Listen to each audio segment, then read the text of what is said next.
भक्ताय तद्भक्ताय नमो नमः।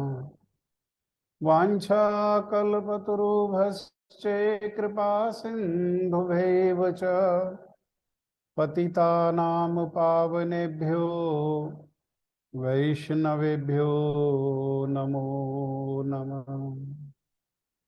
भक्त्या विहीनयपराधलक्ष्ये क्षिप्तश्च कामादि तरङ्गमध्ये कृपामयि त्वां शरणं प्रपन्नः वृन्दे नमस्ते चरणारविन्दं वृन्दे नमस्ते चरणारविन्दं वृन्दे नमस्ते चरणारविन्दम्। श्री कृष्ण चैतन्य प्रभु नित्यानंद श्री अद्वैत गदाधर श्रीवासादि गौर भक्त वृंद। हरे कृष्ण कृष्ण कृष्ण हरे हरे, हरे राम राम राम हरे हरे। मैं सबसे पहले मेरे गुरुपाद पद्म नित्य लीला प्रविष्ट ओम विष्णुपाद परमहंस परिव्राजकाचार्य अस्तोत्र शतयुगाचार्य श्री श्रीमद् भक्ति वेदांत श्रील नारायण गोस्वामी महाराज जी के अभय चरणारविंद में अनंत कोटि दंडवत प्रणाम करते हुए उनकी कृपा याचना करता हूँ। तदुपरांत नित्य लीला प्रविष्ट ओम विष्णुपाद स्तोत्र श्री श्रीमद् भक्ति वेदांत स्वामी महाराज शील प्रभुपाद जी के चरण सरोज में अनंत कोटि दंडवत प्रणाम। रूप अनुग गुरु परंपरा के चरणों में अनंत कोटि दंडवत प्रणाम। श्रीमद् भगवत गीता ग्रंथ के श्रोता वृंद, वैष्णव वैष्णवी, माता भाई बहन प्रभु, आप सभी को मेरा यथा योग्य प्रणाम। पिछले थर्सडे भगवत गीता के क्लास में हमने बताया था कि शरीर दो प्रकार के हैं। एक को कहते हैं स्थूल शरीर, जो पृथ्वी जल अग्नि वायु आकाश से बना हुआ है, जो दिखाई देता है, और इसके अंदर एक सूक्ष्म शरीर है जिसमें मन प्रधान है और उसके साथ में मन बुद्धि अहंकार चित्त ये सब है। तो हमारे श्रीवास प्रभु ने प्रश्न किया कि एक और तीसरा शरीर है और उस शरीर को का नाम है कारण शरीर। तो वो वास्तव में शरीर नहीं है, वो शरीर का कारण है। कारण शरीर कहा ना, कारण शरीर कहने से अर्थ है कि ये जो दो शरीर है, एक बाह्य शरीर है जिसको स्थूल शरीर या ग्रॉस बॉडी कहते हैं, एक इसके अंदर सूक्ष्म शरीर है उसको सेटल्ड बॉडी कहते हैं। तो मूल में शरीर और मन इन दोनों का कारण, इसको कहते हैं कारण शरीर। तो एक कारण कैसे है? तो इसके कारण दो है। एक को कहते हैं संचित कर्म और एक को कहते हैं संस्कार। पूर्व में जो हमने किया है वहां से हमारे कर्मों का संचयन हुआ, और कर्म जैसा किया उसके आधार पर हमारे शरीर का निर्णय होता है, कर्म के आधार पर। तो जो संचित कर्म हैं वो तो कारण बनते हैं हमारे ये ग्रॉस बॉडी के मनुष्य का शरीर मिलेगा, पशु का शरीर मिलेगा, पक्षी का शरीर मिलेगा, कीट पतंग मिलेगा, पशु बनेगा तो क्या बनेगा, इस प्रकार से निर्णय करने के लिए ये संचित कर्म कारण है, हाँ, इस शरीर के। और दूसरा मन है। मन का अर्थ, कहने का अर्थ क्या है कि ये जो शरीर मिलेगा अब कर्मों के निर्णय के अनुसार, उसमें मन का संस्कार कैसा होगा, वो संस्कार है। वो संस्कार जो है वो जन्म के कारण किसका है? वो मन का कारण है। जैसे उदाहरण के लिए समझें कि किसी को मनुष्य शरीर मिला और वो मनुष्य शरीर मिलकर के उसने संसार में कर्म किया, कुछ पाप किया, कुछ पुण्य किया, और साथ ही साथ में मांसाहार में बड़ी प्रवृत्ति हो गई, मांस खाने में प्रवृत्ति हो गई। तो मांस खाने का कर्म के कारण ऐसा शरीर भगवान देंगे, क्योंकि इच्छा है ना मांस खाने की, जहां मांस खाने की सुविधा। लेकिन मांस खाने वाले शरीर तो बहुत सारे हैं, शेर है, टाइगर है, हाँ, लोमड़ी है, या ये क्या कहते हैं, बिल्ली है, कुत्ता है, गीदड़ है, ऐसे ही बहुत सारे पानी में रहने वाली मछलियां हैं, मछलियां मछलियों को खाती हैं। ऐसे ही कीट पतंग है, छोटे छोटे कीड़े भी मांस खाते हैं। चींटियां जो है वो मांसाहारी होती हैं, मक्खी भी मांसाहारी होती है। वृक्ष वनस्पति, बहुत सारे वृक्ष ऐसे हैं जो वृक्ष भी मांसाहारी होते हैं। तो कौन सा शरीर मिलेगा इनमें से? यहाँ मांस खाने की सारे शरीरों में सुविधा है, लेकिन इनमें से कौन सा शरीर मिलेगा? वो जो हमने कर्म किया है उस कर्म के आधार पर वो शरीर मिलेगा। ठीक है, तो वो ग्रॉस बॉडी का कारण, उसका निवारण हो गया इस प्रकार से कि कारण शरीर जो है उसमें संचित दो चीजों से मिलकर के कारण शरीर बनता है, संचित कर्म और संस्कार। संचित कर्म से तो ये बाह्य शरीर बन गया, और संस्कार, अब मांस खाना है, तो मांस खाना है तो मांस खाने के लिए संस्कार कैसा चाहिए? तो निर्दयता का संस्कार चाहिए। दूसरे जीव को मारना, उसको काटना, फाड़ना, उसका मांस खाना। बहुत सारे जीव तो ऐसे हैं जो जिंदा ही खाना, हाइना एक ऐसा पशु है, वो दूसरे पशु को मारे बिना जिंदा भी खाना उसको शुरू कर देता है। तो वो निर्दयता का कार्य है। तो संस्कार कैसा मिलेगा?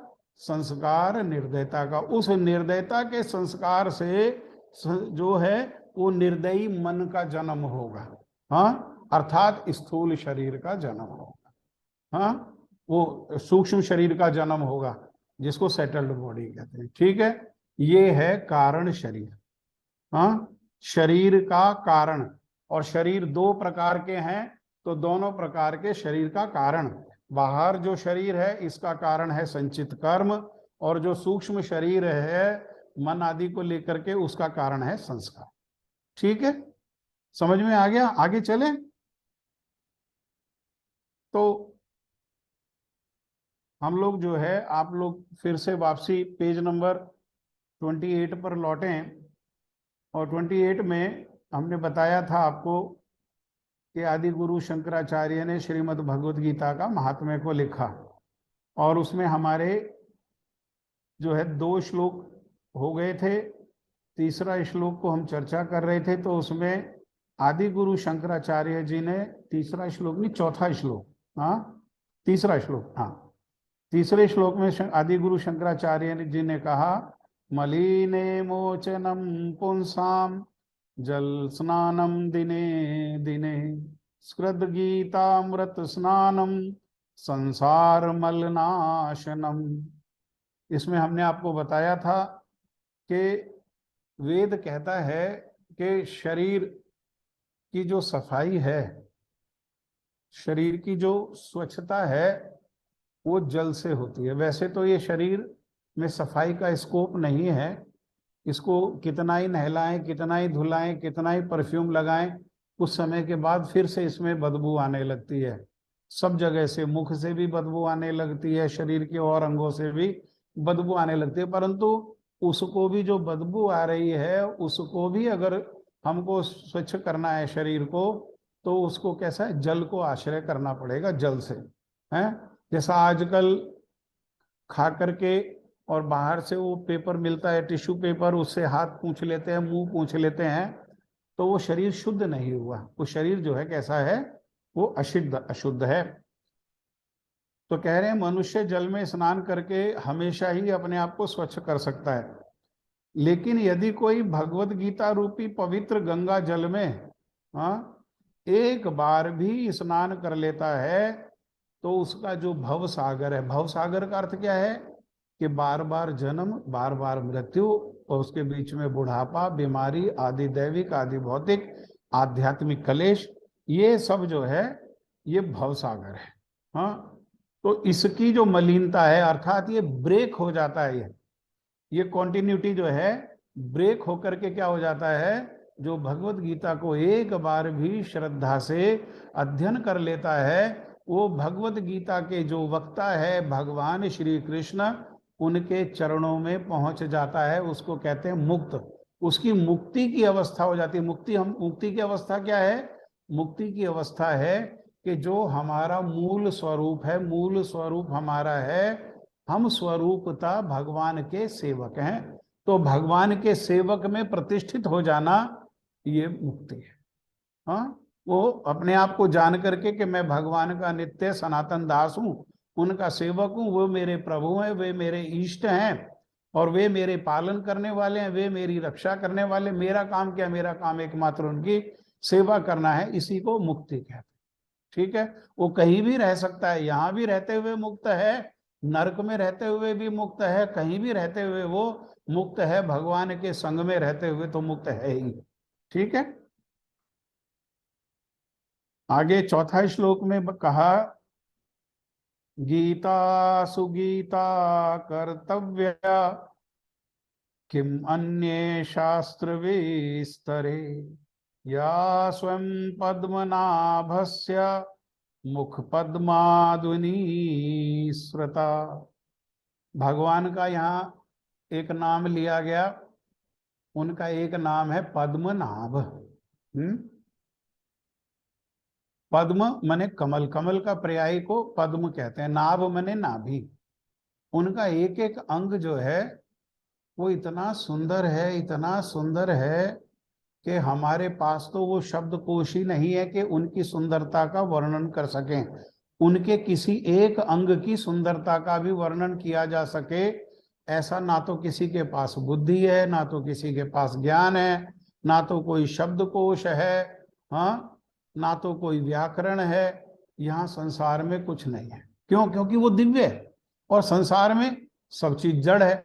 परंतु संसार में सबसे सुंदर दिखने वाली वस्तु जो है वो कमल पुष्प है। इसीलिए भगवान के अंग की उपमा भी कैसे किससे दे दी जाती है कि उनका नाभि भी कमल है, उनका मुख भी कमल है। देखो यहाँ पर दो जगह पद्म आया, पद्म नाभस्य, जिनकी नाभि में पद कमल के जैसी है। फिर कहा मुख पद्म, जिनका मुख कैसा है? वो मुख नहीं है, मुख कमल है। हाँ, तो भगवत गीता साक्षात भगवान की वाणी है।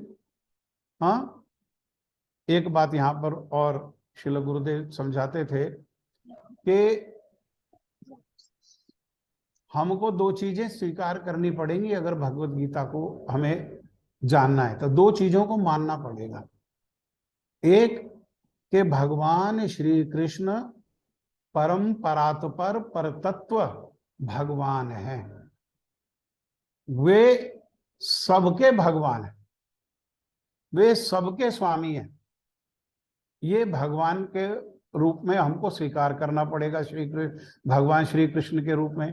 और दूसरी बात स्वीकार करनी पड़ेगी कि हम उनके नित्य सनातन सेवक, वो विभू हैं, हम अणु हैं, वो अंश हैं, वो हम अंश हैं, वो अंशी। हाँ, हम उनके अंश हैं। देखो, अभी हमको मानना है, केवल बुद्धि से मानना है, और जैसे जैसे भगवत गीता में आगे बढ़ेंगे तो ये बात को जो मान लेगा तो वो भगवत गीता को जान लेगा, है ना। जैसे बहुत सारा ज्ञान तो हम जान करके मानते हैं, लेकिन बहुत सारा ज्ञान ऐसा है जो मान करके जानते हैं, जब तक मानेंगे नहीं तब तक जानेंगे नहीं। जैसे मैथमेटिक्स में कुछ चीजें तो हम फॉर्मूला से कर लेते हैं, और कुछ चीजों को क्या है, उसको हमें मानना पड़ता है। जैसे कई प्रश्न होते हैं कि बेटे की आयु इतनी है तो पिता की आयु तिगनी है, और उसका पिता की आयु इस प्रकार से है, बेटा की आयु इस प्रकार से है। तो हमें क्या करते हैं, हम पिता को x मानते हैं, बेटा को y मानते हैं। अगर x y नहीं मानेंगे तो हम उसको जान नहीं पाएंगे, उसको मानना पड़ता है। ऐसे ही साइंस में साइंटिस्ट जितनी रिसर्च करते हैं वो पहले मानते हैं तब उसको रिसर्च करते हैं। अगर मानेंगे नहीं तो रिसर्च किसको करेंगे? अगर कुछ मानेंगे नहीं, कुछ स्वीकार नहीं करेंगे तो ढूंढेंगे, रिसर्च मैंने ढूंढना, तो ढूंढेंगे किसको? हाँ, वो पहले मानते हैं, तब मान करके फिर अपने रिसर्च कार्य को करते हैं और फिर उस विषय को जानते हैं। जब तक विषय को मानेंगे नहीं रिसर्च में, तब तक जानेंगे नहीं। तो इसी प्रकार हमको ये दो इस, क्योंकि भगवत गीता में हम पहले जब से भगवान बोलना शुरू करेंगे, पहले अध्याय में एक श्लोक बोलेंगे तो हम देखेंगे कि धृतराष्ट्र बोल रहे हैं तो आ रहा है धृतराष्ट्र उवाच, संजय बोलेंगे तो आएगा संजय उवाच, अर्जुन बोलेंगे तो आएगा अर्जुन उवाच। लेकिन जब भगवान श्री कृष्ण बोलेंगे तो ऐसा नहीं आएगा उनके लिए आएगा श्री भगवान उवाच। वो श्री, हाँ, भगवान अर्थात जितनी भी लक्ष्मी, जितना भी ऐश्वर्य है उसके जो स्वामी हैं वो भगवान। हाँ, सारे ऐश्वर्य के भोक्ता भगवान कौन? श्री कृष्ण उवाच। तो ये जब तक हम मानेंगे नहीं तो फिर हम उनके नाम से ईर्ष्या करने लगेंगे। अरे इनके नाम में तो श्री लगा रहे हैं, अर्जुन के नाम में श्री क्यों नहीं लगा रहे भाई? अर्जुन को सम्मान नहीं देना, केवल इन्हीं को सम्मान देना है। हाँ, तो जब सम्मान सबको देना है, कोई ऐसा वैष्णव लोग तो रास्ता में पड़ा हुआ जो घास का तिनका है उसको भी सम्मान देते हैं। महाप्रभु ने कहा तृणादपि सुनीचेन, वैष्णव लोग तो रास्ते में पड़े हुए तिनका जिसकी कोई कीमत नहीं है उससे भी अपने आप को सुनीच समझते हैं, उसको भी सम्मान देते हैं। सम्मान सबको देना है, लेकिन सब एक जैसे सम्मान के योग्य नहीं है। जैसे संसार में भी प्रधानमंत्री है तो प्रधानमंत्री के योग्य सम्मान देना है, मंत्री है तो मंत्री के योग्य सम्मान देना है, सेक्रेटरी है तो सेक्रेटरी के योग्य सम्मान देना है, और पीएन है तो पीएन के योग्य सम्मान देना है। अब पीएन को अगर हम प्रधानमंत्री के बराबर सम्मान देंगे तो वो फिर संभव नहीं, वो समाज की मर्यादा का पालन नहीं हो पाएगा। या हम प्रधानमंत्री को पीएन जैसा सम्मान देंगे तब भी वो मर्यादा नहीं है। हाँ, तो ये मानना पड़ेगा वे कौन है? वे परम भगवान हैं। परम भगवान कहने का अर्थ है सबके भगवान है। शिव जी के भी आराध्य वही है, हनुमान जी के भी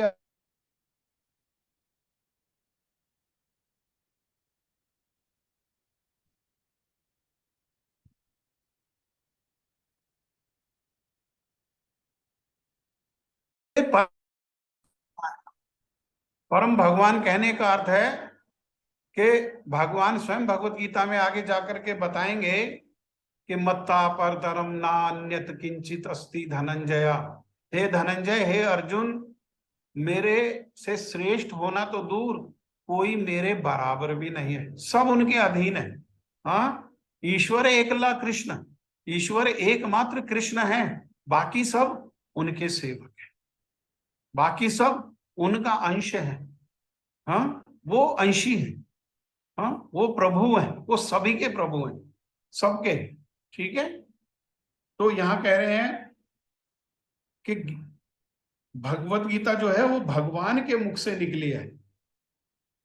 ये नहीं कहा भगवान श्री कृष्ण के मुख से निकली है, भगवान कहने का अर्थ ही है श्री कृष्ण। हाँ, अर्थात वे, जैसे उदाहरण से समझे कि आग है तो आग में लोहे को रख दिया तो लोहा भी आग हो जाता है, लेकिन एक मूल आग है, मूल अग्नि है, वो मूल अग्नि भगवान है। लोहा कौन है? बाकी सब लोहा है। वो जितना निकट भगवान के गए, जितना निकट कोई अग्नि के जाता है उतना अग्नि का गुण लोहे में आ जाता है, तो उतने परिमाण में जो उनके निकट जितना जाता है उतने परिमाण में उनका गुण जो है वो आ जाता है।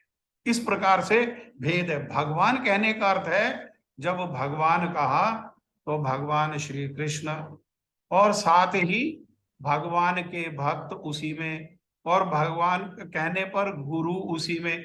जैसे राजा कहते हैं तो राजा में सब मिला हुआ है, राजा में, राजा है तो प्रजा भी उसमें है, उसकी कोई ना कोई प्रजा है, उसकी सेना भी होगी, उसके मंत्री भी होंगे, हाँ, और सेना का सेनापति भी होगा, उसी को तो राजा कहेंगे। हाँ, राजा कहने में जैसे ये सब मिला है, तो भगवान कहने में ये बाकी सब उनके जितने भी भक्त है, हाँ, और भक्तों में जो गुरु है वो सब मिले हुए, सारे साधु सारे ऋषि सब भगवान शब्द में है। ठीक है, तो ये भगवत गीता जो है ये साक्षात भगवान श्री कृष्ण के मुख से निकली है। इसलिए कह रहे हैं भैया, जब भगवत गीता है, भगवान की साक्षात वाणी हमारे पास उपलब्ध है, तो और किसी वेद शास्त्र को पढ़ने की कोई आवश्यकता नहीं। इसको पढ़ो। भागवतम को भी अध्ययन करना चाहते हो, श्रीमद् भागवतम को भी, तो पहले भगवत गीता को समझो। भगवत गीता को समझने पर सिद्धांत सारे हमारे समझ में आ जाते हैं। भगवत गीता में और भागवत में क्या भेद है?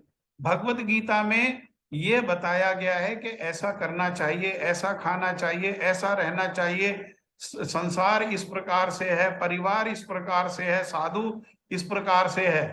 तो ये बताया क्या क्या क्या, साधु का क्या गुण है, ब्राह्मण का क्या गुण है, क्षत्रिय का क्या गुण है, ये सब बताया। सतोगुणी खाना क्या है, तमोगुणी क्या क्या है, रजोगुणी क्या है, दान सतोगुणी क्या है, रजोगुणी तमोगुणी क्या है, और गुणातीत क्या है, गुणों के परे क्या है, पूरा का पूरा ज्ञान भगवान ने ये 700 श्लोकों में दिया हुआ है।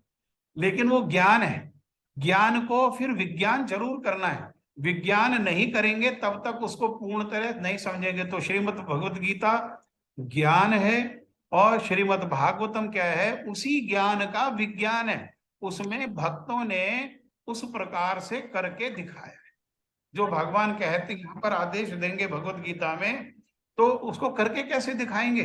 हाँ, उसको करके दिखाया है श्रीमद् भागवत। तो भगवत गीता को हमको समझना अतिशय आवश्यक। इसीलिए भगवत गीता को समझे बिना और कोई वेद शास्त्र समझ में आएगा ही नहीं। और भगवत गीता को समझने पर सारे वेद शास्त्र का सार अपने आप हृदय में प्रवेश कर जाएगा, बिना पढ़े। सारे वेद शास्त्रों का सार जो है वो भक्यों, क्योंकि सारा सारा सार क्या है? सार है धर्म। और धर्म क्या है? तो कहा धर्म तो साक्षात भगवत प्रणीतम। अरे भगवान जो आदेश देते हैं, भगवान जो उपदेश देते हैं, जो कहते हैं, वो उसको छोड़ करके और कुछ धर्म नहीं। हाँ, तो ये यहाँ भगवत गीता क्या है? साक्षात धर्म है। क्यों? क्योंकि साक्षात भगवान ने कहा है, भगवान की वाणी है। इसको छोड़ करके और कोई वेद धर्म नहीं है। ये वेद धर्म का सार है। हाँ, जैसे पेड़ है तो पेड़ में जड़ है, तना है, शाखा उपशाखा परशाखा है, पत्ता है, फूल है। लेकिन पेड़ का सार क्या है? पेड़ का सार है फल, है ना? जैसे भाई जड़ है, आम का पेड़ में जड़ भी है, तना भी है, और टहनी भी है, पत्ता भी है, फूल भी है। तो टहनी में मुंह मारने से आम का रस थोड़ी मिलेगा। तना में अगर तना को खाएंगे तो उसमें रस, आम रस थोड़ी मिलेगा। और जड़, जड़ से ही तो सारे पेड़ का पालन हो रहा है। कोई कह सकता है कि जड़ ही तो सबको पाल रही है, हाँ, तो जड़ खाने पे आम का रस मिलेगा? नहीं, उस पेड़ का सार है आम, और आम का फल। आम का रस कहाँ मिलेगा? वो आम के फल में मिलेगा, सार है। तो इस प्रकार से भगवत गीता क्या है? ये सारे वैदिक शास्त्रों का ये सार वस्तु है, सार है। हाँ? तो क्या करना चाहिए कि केवल भगवत गीता का ही ध्यान पूर्वक और मनोयोग, मनोयोग मतलब श्रद्धा पूर्वक मन को लगा करके इसका श्रवण करना चाहिए। और श्रवण करके फिर पठन करना चाहिए, फिर पढ़ना चाहिए। जाओ शास्त्र पढ़ो, कहाँ महाप्रभु का आदेश है, कहाँ पढ़ो? वैष्णव स्थान है। भक्तों से हमको ये सारे शास्त्रों को सुनना चाहिए। हाँ, अन्यथा हम अपने संसार की सीमित जड़ बुद्धि से अगर भगवत गीता को पढ़ने का प्रयास करेंगे तो कितने प्रयास करने पर भी सारे प्रयास हमारे सफल नहीं होंगे, निष्फल होंगे।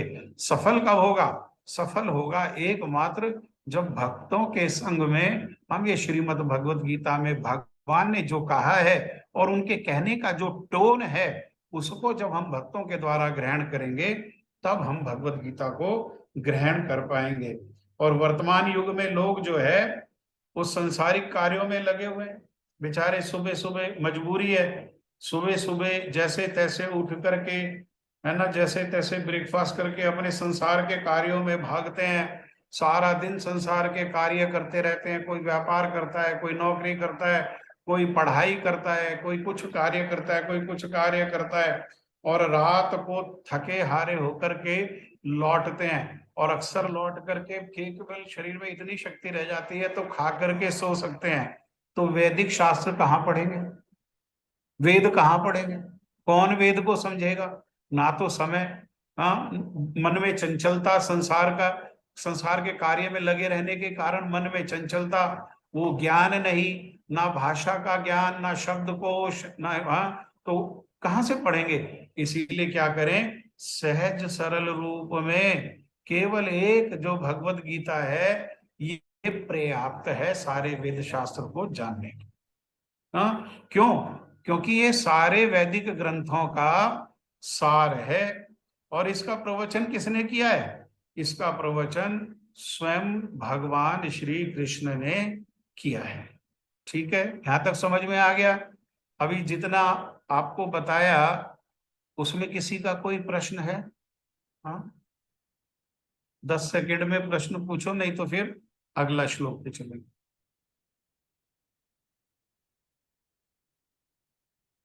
ठीक है, फिर 5वां श्लोक कहा गीता महात्म्य में। आदि गुरु शंकराचार्य जी ने कहा, भारतम व्रत सर्वसम विष्णु वक्त्राद्विनी श्रुतम गीता गंगोदक पीत्वा पुनर्जन्म न विद्यते। जो गंगा जल पीता है वो मुक्ति प्राप्त करता है।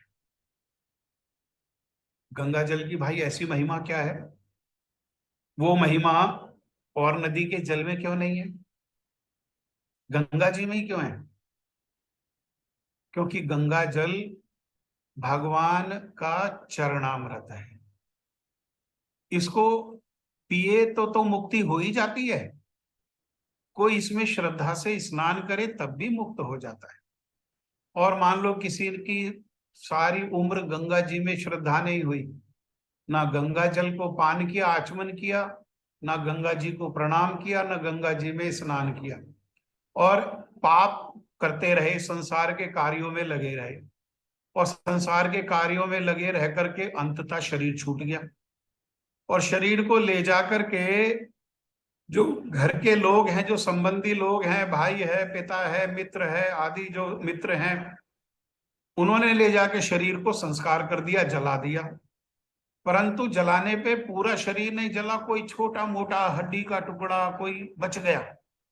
अगर उस हड्डी के टुकड़े को ले जाकर के भी गंगा जी में डाल दे कोई, तब भी उसका जो है उद्धार हो जाता है। इतना पवित्र है। हाँ, तो ये गंगा जल क्या है? ये गंगा जल भगवान के चरणों से निकला है। और भगवत गीता ये भगवान के मुंह से निकली है। तो भगवान तो नीचे से ऊपर तक पूर्ण है, उनके चरण भी उतने ही कृपालु हैं जितना उनका मुख कृपालु। भगवान के चरणों में भी उसी प्रकार से दिव्य सुगंध और दिव्य शांति है जितना उनकी वाणी में शांति है। जितनी उनकी वाणी करुणा में है, उतना ही भगवान के चरण कमल भी करुणा में है। हमारा तो मुख में एक काम है, मुख का एक काम है, तो मुख जो है श्रेष्ठ कार्य करता है, भाषा बोलना मुख श्रेष्ठ कार्य करता है, पैर दूसरे कार्य करते हैं। पैर का कार्य मुख नहीं कर सकता, मुख का कार्य पैर नहीं कर सकता। हाँ, लेकिन ये पेज नंबर है 29। ये सारे जो 28 पेज है उसके बीच में पिक्चर्स हैं, कलर्ड पिक्चर्स हैं, उसके बाद पेज नंबर 29 है। ठीक है, तो हमारी तो एक इंद्रिया एक कार्य कर सकती है, लेकिन और वो भी कैसी है? कोई इंद्रिय पूर्ण नहीं है। और वो पूर्ण ना ही होते हुए भी हर सारी इंद्रियां अपना काम करने के लिए भगवान के ऊपर आश्रित है। जैसे हमारी आंखें हैं, तो हमें लगता है हम अपनी आंखों से देख सकते हैं, पर यहां से देखें, किताब को यहां रख करके पढ़ें आंख के आगे, तो भी नहीं पढ़ सकते। और कोई 10 मीटर दूर ले जाए तो वह तो भी नहीं पढ़ सकते, है ना। और बिल्कुल सही डिस्टेंस पर, जिसको जितनी दूरी से दिखाई देता है उतनी दूरी पर अगर बुक रखी हो, तो अगर भगवान का प्रकाश नहीं हो तो भी नहीं पढ़ सकते। अंधकार होने पर अपनी आंखें होते हुए भी तब भी नहीं पढ़ सकते। एक तो हमारी इंद्रियां अपूर्ण हैं, दूसरा पूरी तरीके से भगवान के ऊपर आश्रित है सारी इंद्रियां। लेकिन भगवान की सारी इंद्रियां पूर्ण है। ओम पूर्णमिदम, हाँ, ईशोपनिषद में बताया प्रभु आप पूर्ण है। आप कैसे पूर्ण है कि आपकी सारा सब सब कुछ पूर्ण है, और आप इतने पूर्ण है कि आप में से कुछ निकाला जाए, अर्थात कोई अवतार हो, तो निकलने वाला अवतार भी पूर्ण है, और जिसमें से निकला है वो भी कैसा है, वो भी पूर्ण है। हाँ, भगवान पूर्ण है, हम एक इंद्रिय से एक कार्य कर सकते। लेकिन ब्रह्मा जी कह रहे हैं, जो इस्कॉन के मंदिर में सुबह दर्शन आरती के समय 2 श्लोकों से भगवान की श्रृंगार आरती होती है, तो उनमें एक श्लोक है, अंगानी यस्य सकलेन्द्रिय वृत्तिमांति पश्यांति पांति कलयंति चिरम जगंति आनंद चिन्मय सद उज्ज्वल विग्रहस्य गोविंदमादि पुरुषम तम अहम भजामि। हाँ, गोविंदम आदि पुरुषम तम अहम भजामि, हे गोविंद मैं आपका भजन करता हूं। ठीक है, कैसे गोविंद का भजन करता हूं, जिनकी अंगानी यस्य, जिनके अंग क्या करते हैं, एक अंग सकलेंद्रिय वृत्ति मानती, सारे अंगों का कार्य कर सकती है। भगवान आंख से देख भी सकते हैं, सुन भी सकते हैं, खा भी सकते हैं, है ना, आंख से चल भी सकते हैं। हाँ, और कितना देख सकते हैं, बिल्कुल यहां पास है उसको भी देख सकते हैं, और कोई 10 मीटर दूर नहीं, अगर लाखों किलोमीटर दूर है तब भी भगवान देख सकते हैं। हाँ, भगवान पूर्ण है। तो उनके पैरों से निकला हुआ जो गंगा जल है वो भी पूर्ण है, और उनके मुख से निकली हुई जो वाणी है वो भी पूर्ण है। दोनों ही पूर्ण हैं, परंतु दोनों पूर्ण होते हुए भी जो भगवत गीता है, वो भगवत गीता जो है, वो भगवत गीता की महिमा गंगा जल की अपेक्षा अधिक है। क्यों, क्यों अधिक है, क्योंकि गंगा के जल को पान करना पड़ेगा, गंगा में ठंड है तो स्नान करना पड़ेगा, गंगा के पास जाना पड़ेगा।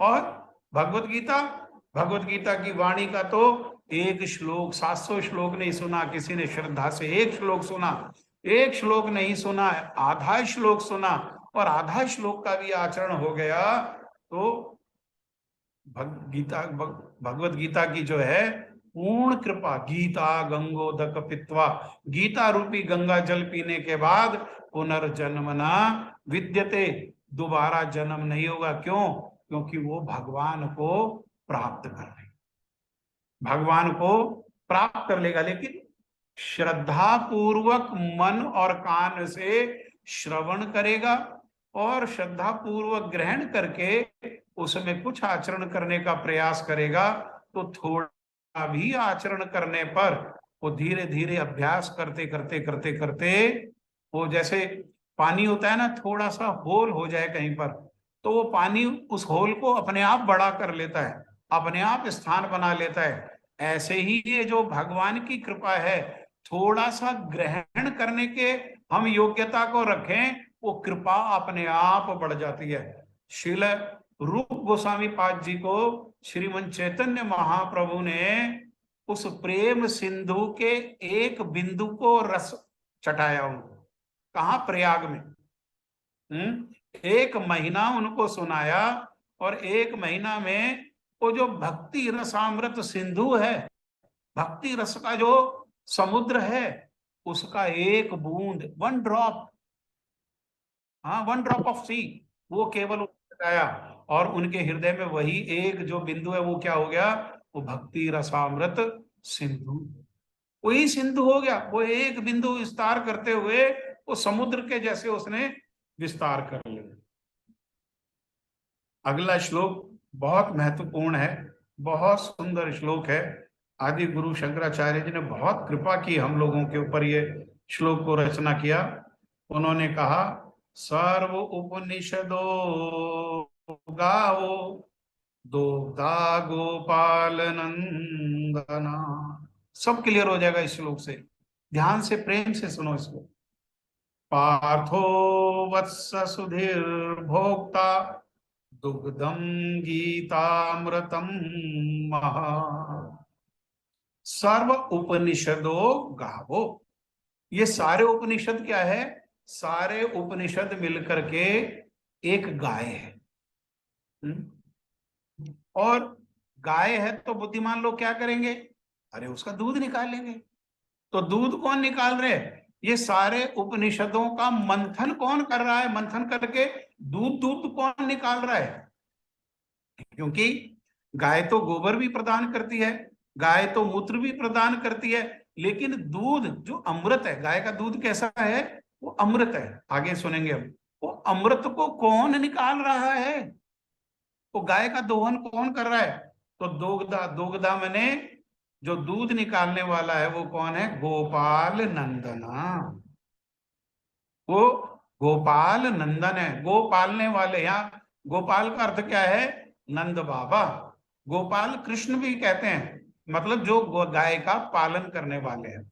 हाँ, तो यहाँ गोपाल नंद, ये नंद नंदन, ये नंद का लड़का जो स्वयं गोपाल है, कृष्ण है, ये क्या कर रहा है? ये सारे उपनिषदों को गाय बना करके और उनका दूध निकाल रहा है, अर्थात सार वस्तु वो निकाल रहा है। दूध निकालने का अर्थ क्या है? गाय का सार क्या है? दूध। तो दूध को निकाल रहा है, सब को निकाल रहा है। लेकिन भैया एक बात को समझो कि गाय का दूध निकालने के लिए, और गाय का दूध आएगा कैसे? उसके थन में आएगा, तभी तो दूध को निकालेंगे। वो आएगा कैसे? तो पहले बछड़ा को छोड़ना पड़ता है। बछड़ा कुछ दूध को पीता है और मैया प्रेम में अपने बछड़ा को चाटती है, और उस प्रेम से और बछड़े के प्रति जो वत्स है बछड़ा, उस वात्सल्य सत्ता से उसका हृदय द्रवित हो जाता है। वो मैया का हृदय द्रवित होकर ही दूध के रूप में उसके स्तन में आता है। अर्जुन के कारण ये भगवत गीता सुनने को मिल रहा है। भगवत गीता किसके लिए? जैसे गाय का दूध थोड़ा सा बछड़े को पिलाते हैं और फिर गाय का दूध निकाल लेते हैं, परिवार के लोग पीते हैं, लेकिन गाय ने परिवार के लोगों के लिए दूध थोड़ी दिया है। गाय के स्तन में दूध किसके लिए आया है? अपने बछड़े के लिए। बछड़ा कौन है यहाँ पर? यहाँ पर बछड़ा है अर्जुन। हाँ, अर्जुन की योग्यता है। अर्जुन की योग्यता को देख करके, क्या योग्यता है? वो भगवान को प्रेम करता है, वो भगवान का सखा है, वो भगवान का सेवा करता है। और आगे जाकर के सुनेंगे हम, उसने कहा मैं आपका शिष्य हूं और आप मेरे गुरु हो, मेरा मार्गदर्शन करो। शिष्य थे हम, मैं आपका शिष्य हूं। हाँ, दूसरे अध्याय में सुनेंगे हम, आप मेरा मार्गदर्शन करो, मुझे कुछ नहीं सूझ रहा, आप मुझ पर कृपा करो। तो जैसे गाय अपने बछड़े के प्रति द्रवित हो जाती है, ऐसे भगवान श्री कृष्ण उस कुरुक्षेत्र के मैदान में अपना बछड़ा जो अर्जुन है, भक्त कौन है? अरे भक्त भगवान के बछड़े हैं। उनके हृदय में करोड़ों करोड़ों गाय के हृदय में अपने बछड़ों के प्रति जो वात्सल्यता होती है, वो भगवान के हृदय में अपने एक भक्त के प्रति वात्सल्यता होती है। तो ये हमारे को क्यों मिल रहा है भगवत गीता? हमने क्या किया है? हमने क्या किया? बताइए क्या किया है? क्या योग्यता हमारी? कौन से कर्म का फल हम के कारण हमको भगवत गीता मिल गया? हाँ, नहीं, अर्जुन के कारण। जैसे परिवार के लोगों को दूध नहीं मिलता अगर वो बछड़ा नहीं होता, तो बछड़े के कारण वो परिवार के लोगों को दूध मिल रहा है। ऐसे ये बछड़ा जो है अर्जुन, इसके कारण भगवान गोपाल बन करके गाय का दोहन कर रहे हैं। कि कौन सी गाय का दोहन कर रहे हैं? ये उपनिषद रूपी जो गाय है उसका दोहन करके हमको दूध पिला रहे हैं। वो दूध क्या है? वो दूध है गीता अमृत महत। हाँ, ये जो है सारे विद्वानों के लिए। कैसे विद्वानों के लिए? जो अर्जुन के समान है, जो भगवान से ईर्ष्या नहीं करते, जो उन्हें भगवान के रूप में स्वीकार करते हैं, जो उनको समर्पित करते हैं। मेरे को मार्गदर्शन नहीं हो रहा, मैं नहीं जानता मेरा मंगल किसमें, मैं जानना चाहता हूं, आप मेरा मार्गदर्शन करो। जिसमें अर्जुन के जैसे ये गुण हैं, उनके लिए क्या है, वो सारे विद्वान और ऐसे जो शुद्ध भक्त हैं, वो अर्जुन के कारण, अर्जुन रूपी बछड़े के कारण, साक्षात भगवान के हाथ से ही उपनिषदों का सार रूपी दूध क्या करते हैं, वो पान करते हैं, वो दूध को पीते हैं। श्लोक समझ में आ गया? ये श्लोक की जो टोन है वो समझ में आ गई? अर्थात हम अर्जुन के ऋणी हैं, अर्जुन जैसे भक्तों के हम ऋणी हैं। और हमको क्या करना है, अर्जुन में जो गुण है उसको भगवान की कृपा को प्राप्त करके, भगवान से प्रार्थना करके, विशेषकर कलयुग में हरे कृष्ण महामंत्र को जप करके। इसीलिए तो हरे कृष्ण महामंत्र को हम एक माला को कम से कम जप करते हैं। कारण क्या है कि जब तक भगवान के नाम से उनको पुकारेंगे नहीं, तब तक उनकी कृपा हमको प्राप्त नहीं होगी। कृपा प्राप्त नहीं होने पर हम ये भगवत गीता को स्वीकार नहीं कर पाएंगे, ग्रहण नहीं कर पाएंगे। तो भगवान के नाम का हमको जप करना चाहिए। और इतना सुंदर तो नाम है, और कोई तो नियम नहीं है। गाड़ी चलाते हैं तो गाड़ी चलाते हुए भगवान का नाम ले सकते हैं, किचन में कुकिंग कर रहे हैं तो कुकिंग करते हुए नाम ले सकते हैं, आपका बिजनेस कर रहे हो, आप जॉब कर रहे हो, वो तब भी नाम ले सकते हो। मुख में नाम लेना अगर कोई कहीं पर मना है, नहीं नहीं यहाँ नहीं बोल सकते, भगवान का नाम नहीं बोल सकते। कई लोग सोचते हैं दूसरे लोग मजाक उड़ाएंगे। संसार की सारी बातें बोल सकते हैं, है ना, भगवान का नाम बोल सकते हैं? नहीं भी बोल सकते तो मन में बोलो भाई भगवान का नाम। कल एकादशी है, एकादशी ये भक्ति की जननी है, एकादशी भगवत गीता की माँ है, हमारे हृदय में भगवत गीता को जन्म देने वाली है। विशेषकर भगवत गीता का जो सार है, भगवत गीता भक्ति सर्वधर्मान परित्यज्य, उसको जन्म देने वाली है। हम लोग कल एकादशी का उपवास करें, व्रत करें, कुछ नहीं कर पाए तो कल के दिन कम से कम अन्न नहीं खाएं, केवल फल आदि खाएं, जितना कम से कम हो सकता है उतना खाएं। अरे लीवर को 15 दिन खाया, खूब खाया, जो खाने योग्य वो भी खाया, जो नहीं खाने योग्य वो भी खाया, डस्टबिन के जैसे सारे संसार का कूड़ा डाला। कम से कम एक दिन तो उसको आराम दें, एक दिन तो सारी मशीनों को विश्राम की आवश्यकता है। हमको तो 5 दिन काम करना पड़ता है, 2 दिन छुट्टी होती है, 2 दिन आराम होता है। तो हमारे जो लीवर है उसको तो एक दिन का तो आराम दें, शरीर को एक दिन का आराम दें, और आराम दे करके उस शरीर को, उस शरीर की इंद्रियों को भगवान पे लगाएं। बहुत सुंदर, कल से झूला उत्सव प्रारंभ हो रहा है। श्री राधा कृष्ण का झूला जो है, ब्रज का जो ये जो श्रावण मास है, ये झूला उत्सव है। इसमें मूल झूला उत्सव को करें। अपने ब्रज में नहीं जा सकते, वृंदावन में नहीं जा पा रहे हैं, झूला नहीं रहे हैं, अरे तो अपने हृदय को ही वृंदावन करके और श्री राधा कृष्ण युगल के चरणों में प्रस्तुत कर दो, और अपने हृदय में ही क्या करो, अपने हृदय रूपी झूला में श्री राधा गोविंद जी को झुलाओ। मेरे ख्याल से शायद समय हो गया, 9:20 हो गया समय क्या? 9:18 हो गए प्रभु जी। ठीक है, तो फिर अगला श्लोक तो शेष नहीं हो पाएगा। किसी का जी कोई प्रश्न है 2 मिनट में प्रश्न का उत्तर दे सकते हैं। कोई प्रश्न है इससे संबंधित? नहीं तो पहले जप करेंगे, जप के बाद आप लोग प्रश्न कर सकते हैं। जो लोग जानना चाहे वो जप के बीच में नहीं कोई छोड़ के जाए कि हमने भगवत गीता को सुन लिया, अब जप करने की आवश्यकता नहीं है। अरे सुन लिया, लेकिन रुकेगा कैसे? रुकेगा केवल जप के साथ, है ना। जैसे जब ग्रहण होता है तो खाना जो बना हुआ है वो शुद्ध कैसे रह जाता है?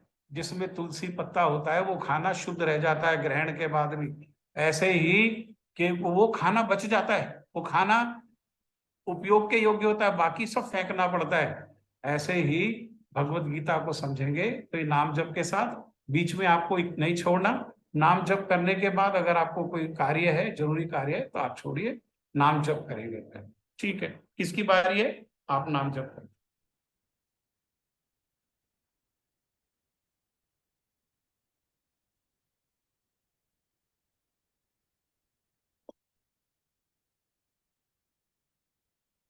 हरे कृष्णा। क्या मेरी आवाज आ रही है सभी को? हरे कृष्णा।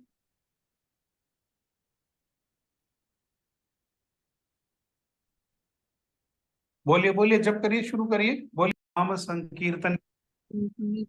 आप में से कोई भी अगर किसी के भी हृदय में जप करने की इच्छा है तो सब लोग आमंत्रित हैं।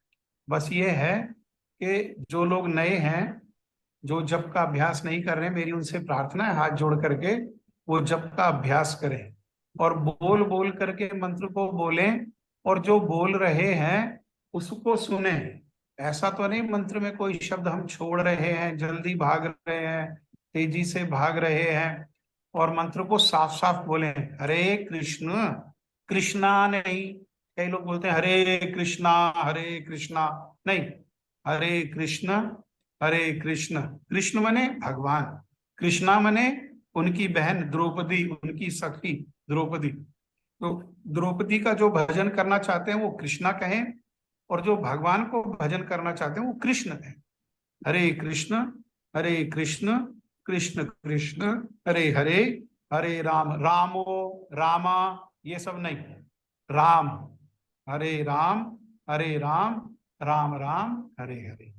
किसी का कोई प्रश्न है तो आप प्रश्न करें।